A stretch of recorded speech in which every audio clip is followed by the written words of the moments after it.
Big B Amitabh కోడలు ఐశ్వర్య రాయ్ ప్రయాణిస్తున్న car ప్రమాదానికి గురైందన్న వార్తలతో ఇండియన్ ఫిల్మ్ ఇండస్ట్రీ ఒక్కసారిగా ఉలిక్కిపడింది. ముంబైలో ఐష్ ప్రయాణిస్తున్న కారును ఓ బస్సు ఢీకొట్టినట్టుగా కొన్ని ఫోటోలు సోషల్ మీడియాలో వైరల్ అయ్యాయి. ఈ సమాచారం అందుకున్న పోలీసులు ఘటనాస్థలికి చేరుకున్నారు.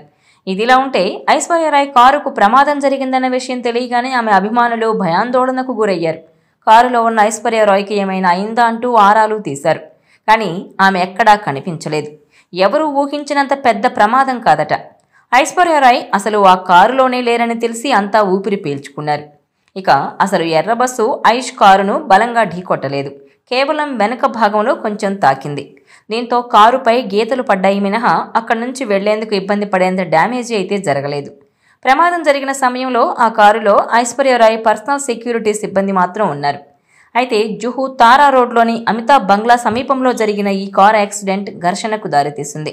బస్సు ఐశ్వర్య కారును ఢీకొట్టడంతో అమితాబ్ ఫ్యామిలీకి సంబంధించిన ఒక బౌన్సర్ బంగ్లా నుంచి బయటకొచ్చి బస్సు డ్రైవర్ను చెంపదెబ్బ కొట్టాడట. దీంతో ఆయన పోలీసులకు ఫిర్యాదు చేసేందుకు యత్నించాడట. కానీ ఆ తర్వాత బంగ్లాలోని సిబ్బంది డ్రైవర్కు క్షమాపణలు చెప్పడంతో ఆ గొడవ సద్దుమణిగింది. చివరికి ఈ ఎపిసోడ్లో బౌన్సర్ ఓవర్ యాక్షన్ హైలైట్ అయింది. ఇక 5050 నెంబర్ గల ఐష్ కారు ముంబై వాసులకు సుపరిచితమే. హై అండ్ టయోటా వెల్ఫేర్ కారును వాడుతున్నారు ఐశ్వర్య. దీని ధర 1,50,00,000 వరకు ఉంటుందట. వెంటిలేటెడ్ స్పెషల్ సీట్లతో లగ్జరీ ఇంటీరియర్లకు ఈ కారు ఫేమస్.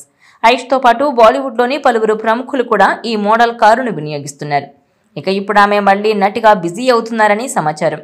చివరిసారిగా మణిరత్నం దర్శకత్వం వహించిన 2 పొన్నియిన్ సెల్వన్ చిత్రాల్లో నందిని పాత్రలో కనిపించారు ఐశ్వర్య. పొన్నియిన్ సెల్వన్ 2 భాగాలు కలిపి ప్రపంచవ్యాప్తంగా బాక్సాఫీస్ దగ్గర 800 కోట్లకు పైగా వసూలు చేశాయి. 2018 మ్యూజికల్ కామెడీ మూవీ ఫ్యాన్నీ ఖాన్లోనూ నటించింది. కానీ ఈ చిత్రం బాక్సాఫీస్ వద్ద ఘోరంగా విఫలమైంది. ఇక ఐష్ తన తదుపరి సినిమాల గురించి ప్రకటించాల్సి ఉంది.